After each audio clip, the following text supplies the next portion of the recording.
Bonjour à tous, ravi de pouvoir vous retrouver pour ce nouveau numéro de Markenstraat. Allez, on rentre vite dans le vif du sujet. Au sommaire cette semaine, les pouvoirs magiques du son. Rien n'est aujourd'hui plus influent que le son. Ça n'est pas moi qui le dis, c'est Michael Boumendil dans son nouveau livre Le siècle du son. Le président de l'agence 6e Son explique pourquoi les marques devraient s'intéresser davantage à leur signature sonore.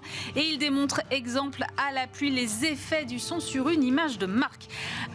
Agence indé et alors, le groupe Cinedo s'est construit autour d'une myriade d'agences indépendantes. L'objectif, c'est d'offrir aux clients des expertises croisées entre les différentes agences pour aboutir à une offre globale. On verra dans un instant comment tout cela fonctionne. Bienvenue dans Markenstraat.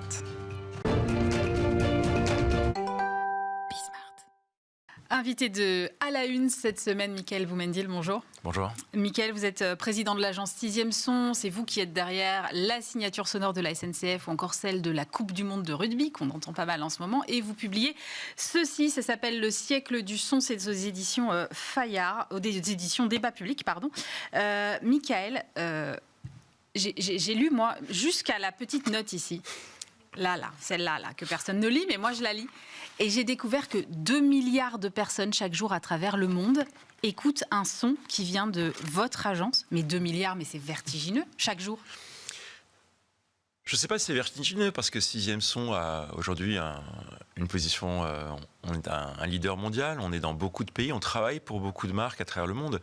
Et si je prends par exemple un de nos clients chinois qui est un grand constructeur automobile qui s'appelle Changan, quand Changan fait une publicité, et ils en font pas mal, c'est vu immédiatement par 600, 700 millions de personnes. Ouais. On a des clients aux États-Unis, on a des clients en France, hein, vous savez, la SNCF, ça transporte 1 milliard et quelques de personnes par an. Et si vous rajoutez à ça les gens qui fréquentent les gares, qui viennent chercher leur famille, leurs amis, on monte très vite, donc on a une audience très forte. Et puis on est aussi dans le quotidien à travers les objets. On est embarqué dans des voitures, on est embarqué dans un téléphone portable. Hein. Vous savez qu'on a créé l'identité sonore monde de Samsung il y a quelques années.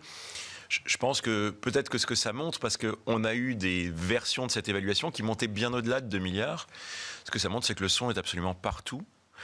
Il est dans le quotidien des marques et il est dans le quotidien des gens. Donc cette audience, elle est liée à ça.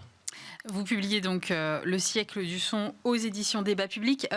Est-ce que ça vous va si je dis que c'est un manifeste pour engager les marques à se préoccuper de leur identité sonore et de leur signature sonore? C'est une façon de le dire. La première chose, c'est de raconter que d'abord, le son est en train de devenir le langage le plus puissant que les mots, plus puissant que les images. Et à la fois, j'explique pourquoi et ce qu'on peut en faire quand on est un dirigeant, quand on est une marque. En fait, c'est la digitalisation qui a propulsé le son à ce niveau-là d'influence, selon vous? Alors, le son, il a 2 origines d'influence. Il a une origine assez biologique. On est comme étant un animal auditif, et l'audio s'impose à nous. On peut fermer les yeux, on ne peut pas fermer les oreilles. Ouais. D'autre part, il y a tout un vocabulaire sonore qui aussi s'impose à nous en tant qu'être humain, parce qu'on a tous un moment de notre vie, et au début était dans le ventre de notre mère, qui est une expérience très sonore. On ne voit pas, par contre on entend assez vite dans le développement d'un fœtus. C'est une expérience, on va entendre les fluides, on va entendre une chose importante, c'est les battements du cœur, et on apprend dans le ventre de nos mères ce qui est un rythme, hein, le rythme cardiaque, on apprend à l'interpréter. Ensuite, on vit un certain nombre d'expériences qui sont communes à l'ensemble de l'humanité. Maintenant, c'est vrai, la digitalisation, et au-delà de la digitalisation, la distribution du son et de la musique ont été complètement révolutionnées ces 20 dernières années. Et ce qui était un petit vocabulaire universel est devenu un vocabulaire universel gigantesque. C'est simple, il y a 2 siècles, la musique c'était un divertissement bourgeois, c'est-à-dire que qui pouvait écouter de la musique, il fallait aller dans des endroits où on jouait de la musique. Alors vous aviez la taverne qui était peut-être pas forcément bourgeoise, ou vous aviez au 19e siècle, vous avez la possibilité d'aller à l'opéra, mais qui peut? Et même dans les années 50, quand le ministère de la Culture en France fait une étude sur la consommation de son, c'est très segmenté. Les riches ont un accès, pas les pauvres.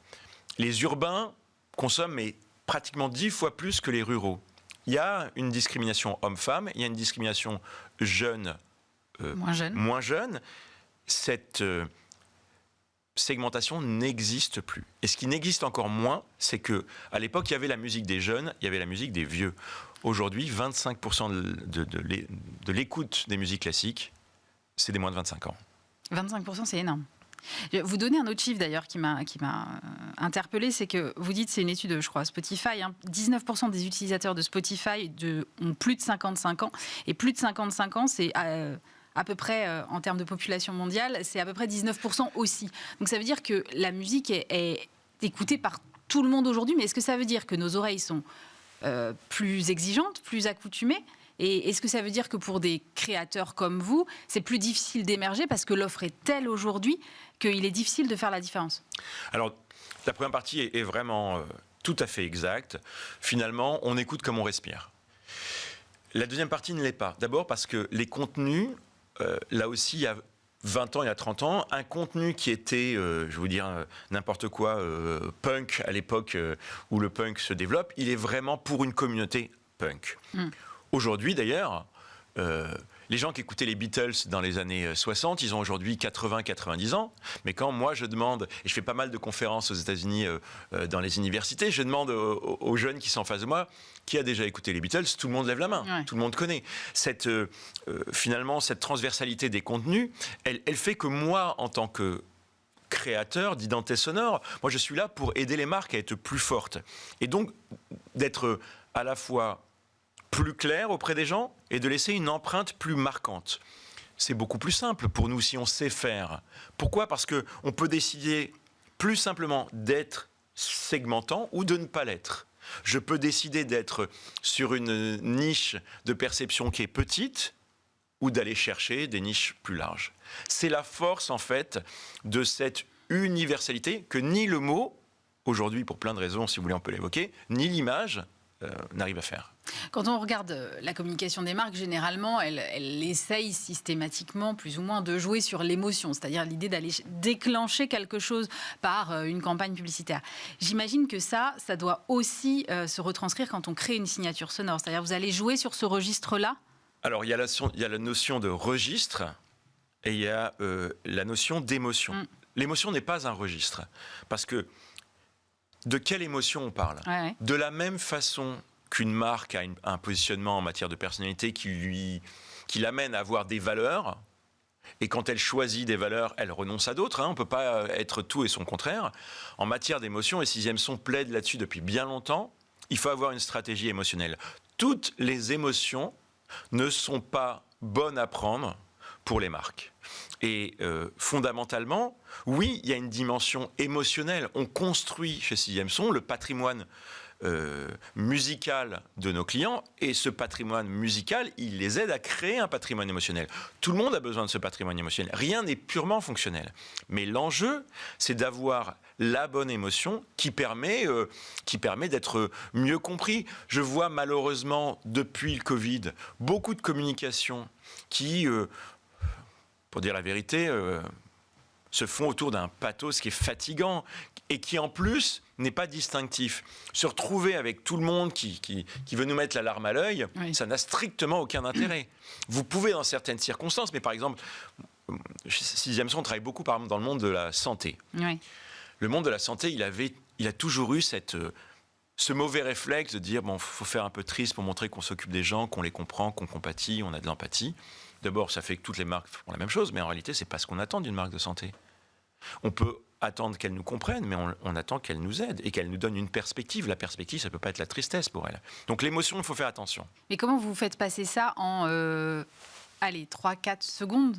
Bon, d'abord, vous savez, vous n'avez même pas besoin parfois de 3-4 secondes. Si vous entendez... Netflix, par exemple, ça doit être moins que ça. Il doit y avoir 2 notes, quelque chose comme ça. Alors, vous avez 2 impacts et puis vous avez une résolution. Mais d'abord, parfois, on a beaucoup plus de temps que ça. Vous citiez la Coupe du Monde de rugby. Il y a tout un protocole. On peut avoir des signatures très courtes. On a l'entrée des joueurs qui est très longue. On a la célébration d'un essai ou d'une transformation qui est plus longue. Dans le dispositif des marques, les occasions sont tellement nombreuses qu'on a finalement un système avec des formats et des points de contact différents. Mais ce qui est important, c'est de comprendre que parfois, il suffit d'une seconde. Prenez un verre d'eau, faites-le tomber, là, sur le sol. Vous allez voir que le bruit qu'il génère va faire que tous les gens qui sont là vont tourner la tête. Ça ne fait pas une seconde. Quand vous entendez le bruit d'une ambulance, quand vous entendrez le bruit des oiseaux. En fait, le cerveau a cette dimension... l'audio, il y a cette dimension reptilienne, vous pouvez dire pavlovienne si vous voulez, qui fait qu'il y a cette interpellation et en même temps, un message. Il n'y a pas de son neutre. Ça n'existe pas. Chaque son a une dimension fonctionnelle et une dimension émotionnelle. Et les marques doivent savoir quoi en faire. Mais est-ce que tout le monde ne réagit pas de la même façon face à un son? Donc comment faire en sorte que cette signature-là, elle puisse être universelle en même temps? Alors, en fait, ce dont on se rend compte, donc chez CIEMSON, ça fait quoi? Ça fait 12-13 ans qu'on a un département recherche qui est là pour mesurer à la fois l'impact de ce qu'on fait et de le monitorer, c'est-à-dire de suivre au fur et à mesure du temps pour voir comment on fait évoluer nos travaux. On se rend compte que la compréhension de ce qu'on fait est de plus en plus forte. Et je ne crois pas que ce soit simplement parce que CIEMSON est de plus en plus fort, mais aussi parce que l'évolution du contexte d'écoute fait que le substrat, la matière première aujourd'hui de ce vocabulaire qui est de plus en plus universel, parce que la compréhension est de plus en plus universelle, elle touche de plus en plus de monde de la même façon. Ce qui est différent, et ce qu'on trouve dans les cultures, c'est deux choses. D'abord, le j'aime, j'aime pas. Ouais. En fait, vous pouvez avoir un son, avoir la même compréhension de ce son que votre voisin, mais l'apprécier de façon différente. Ça reste à la fois très personnel et très culturel. Et la deuxième chose, c'est la hiérarchisation des éléments de la compréhension. On vient de faire un test pour une grande marque de luxe dont on s'occupe, et l'identité sonore qu'on lance là, on l'a testé dans pas mal de pays. Ouais. On se rend compte qu'il y a 4-5 mots-clés qui sont compris de façon forte partout. Et d'ailleurs, cette marque nous dira, moi, j'arrive pas à le faire ça avec les mots. Par contre, ce qu'on voit, c'est une différence de hiérarchie. Par exemple, aux États-Unis, là où je vis, la notion de puissance est une notion qui est comprise différemment de ce qu'on voit en Chine, par exemple, ou en Europe.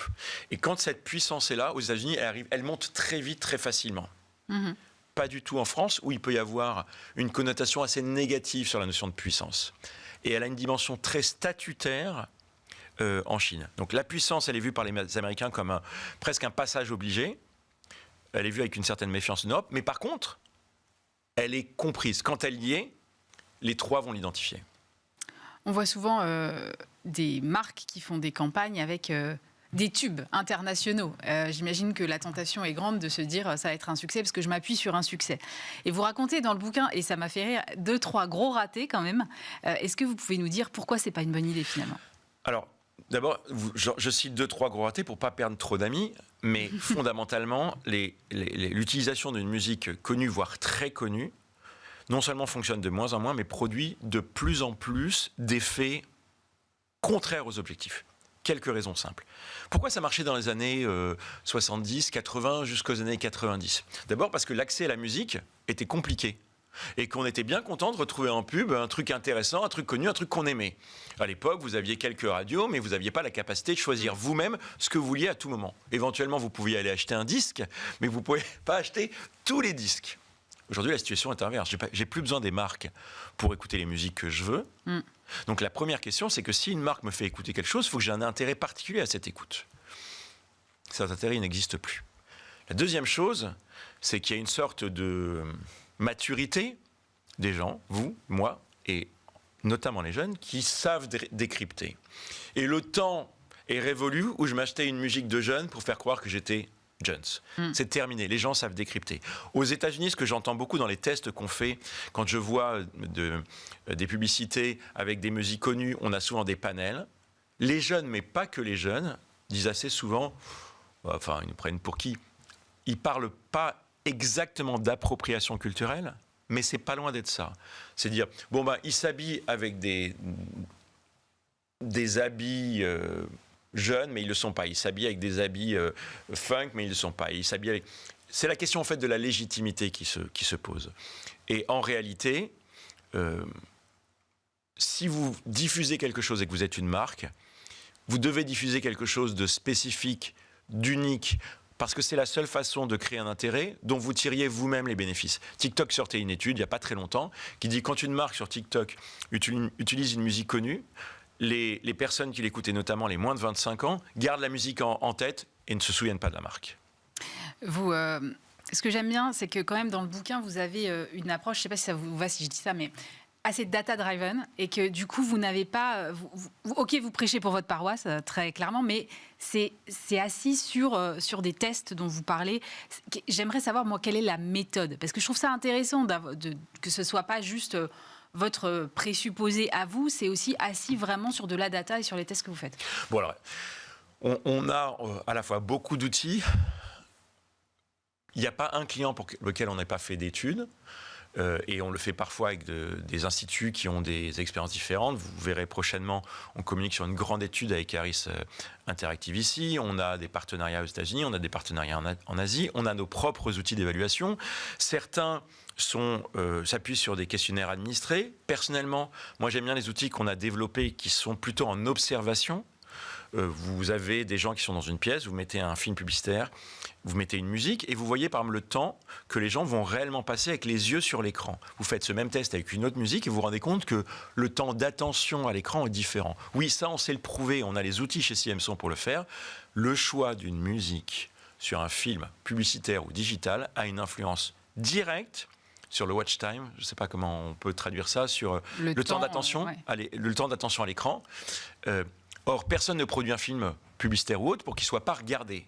Si on ne prend pas en compte ce facteur que la musique n'est pas simplement un élément d'illustration, mais un élément d'attention et d'engagement, on se trompe. Et donc, avec ces outils d'administration, avec ces outils d'observation, avec des outils neurosciences qui ont été développés sur le eye tracking, face scanning, on a pas mal de données. Et c'est à partir de là, d'abord, qu'on a nos évaluations, mais aussi qu'on a des modèles. Aujourd'hui, moi, je sais dire quelle est la structure d'une signature sonore qui capte le plus d'attention à l'écran. C'est ça qui permet, c'est ces outils-là qui permettent aux marques de mesurer un peu leur retour sur investissement quand elles investissent dans une signature sonore. Alors nous, on invite tout le monde à mesurer. Si vous voulez vous améliorer, vous devez mesurer. Comment savoir si on s'améliore, si on le fait au doigt mouillé. Ouais. La deuxième chose, c'est que la plupart des marques avec lesquelles on travaille, et on travaille avec des petites entreprises, on travaille avec des très grandes entreprises, on va travailler souvent longtemps avec elles. Vous citiez la SNCF, on va fêter l'année prochaine les 20 ans de cette identité sonore-là, et qui n'est pas qu'une signature, qui est tout un dispositif, qui va du bruit des portes qui ferment, au sonal embarqué dans le train, au jingle de gare. Quand on a des relations de long terme comme celles qu'on a aujourd'hui, on veut se donner des feuilles de route qui évoluent.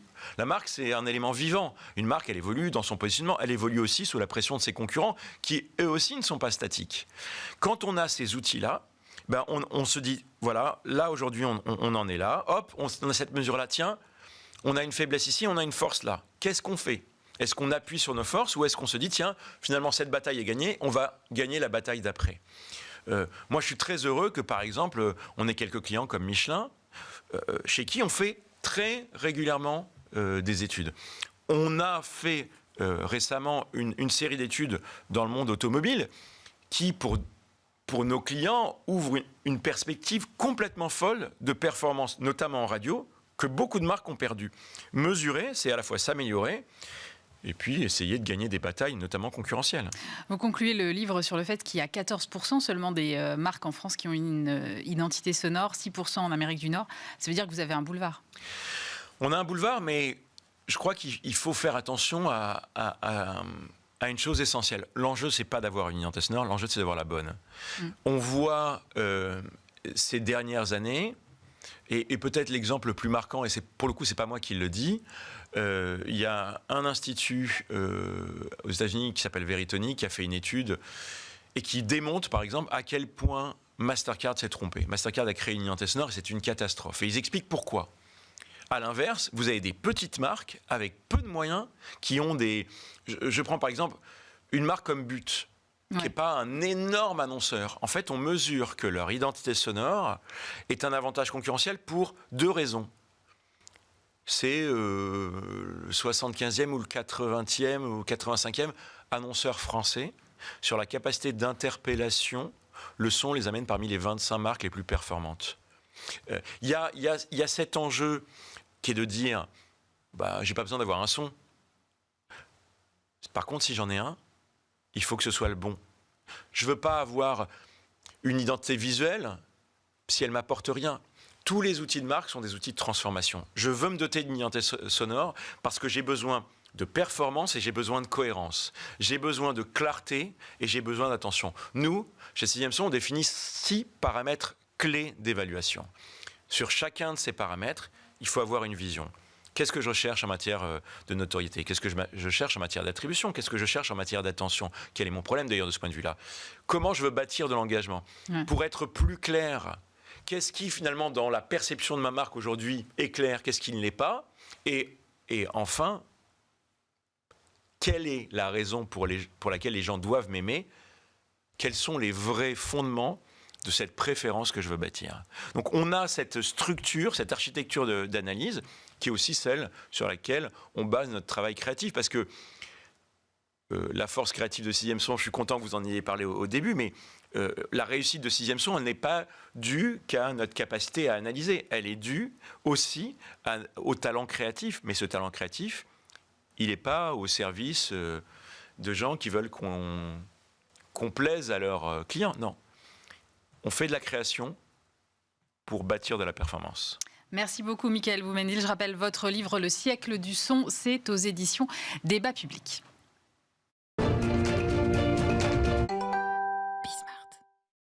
Et en agence cette semaine, Guillaume Ruckbusch, bonjour. Bonjour Aurélie. Vous êtes CEO et cofondateur du groupe Cinedo, parce qu'aujourd'hui, ce n'est pas une agence, mais un groupe d'agences que je reçois. Guillaume, est-ce que vous pouvez m'expliquer comment s'est construit Cinedo finalement? Bien sûr.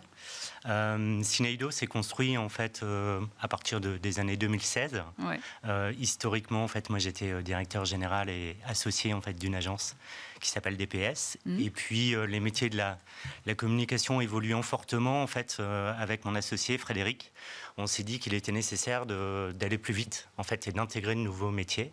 Et donc on s'est lancé en fait dans une démarche de croissance externe pour venir compléter en fait nos métiers manquants et intégrer des entrepreneurs à nos côtés pour compléter notre offre et avoir une palette complète sur le marché des agences.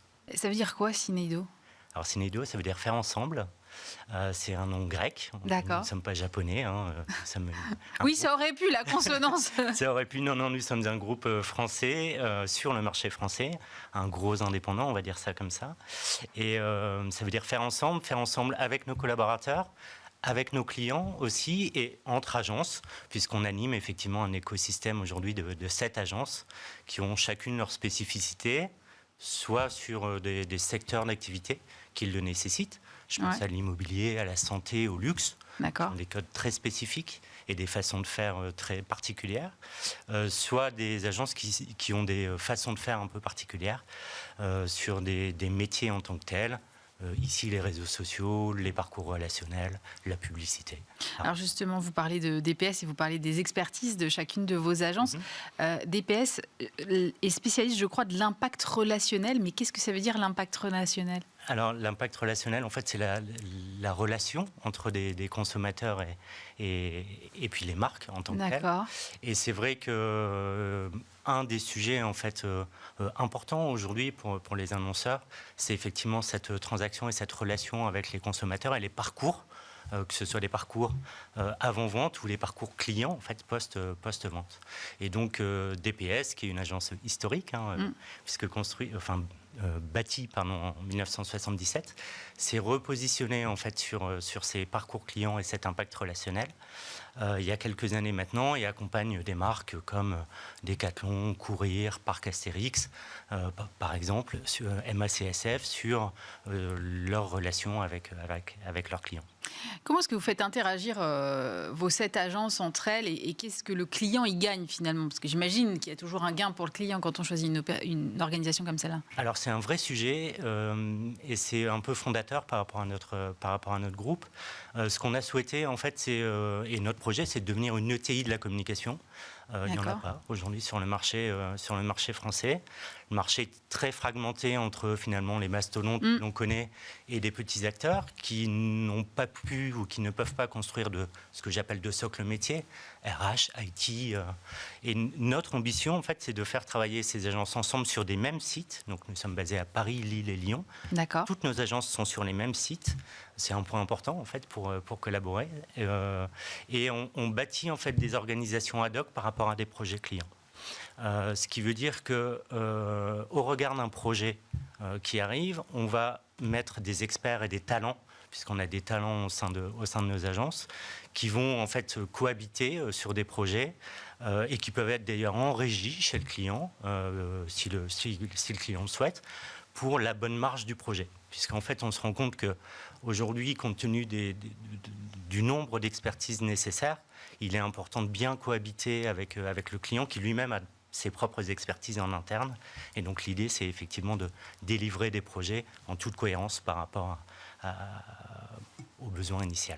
Vous arrivez à développer une culture d'entreprise propre à Syneido ou c'est compliqué si chacun a son degré d'expertise, son indépendance? Comment est-ce que vous travaillez avec vos collaborateurs sur ces sujets-là? Alors c'est une vraie notion. On essaie. Il faut savoir que ces projets de croissance externe se sont faits aussi à une époque où il y a eu la crise sanitaire, le Covid en 2019. Donc c'est vrai qu'on a été un peu stoppé sur ce point-là. Néanmoins, de par notre ADN, en fait, et puis notre volonté d'avoir une marque employeur forte, d'avoir une marque aussi avec impact positif, puisque DPS est certifié B Corp, ACC, RSE, Agence Active, EcoVadis. Enfin, on a une volonté d'avoir une marque employeur forte. On arrive, en fait, de par notre volonté de cohabiter, en fait, et de par les projets. Je crois que c'est en faisant en fait, qu'on y arrive finalement.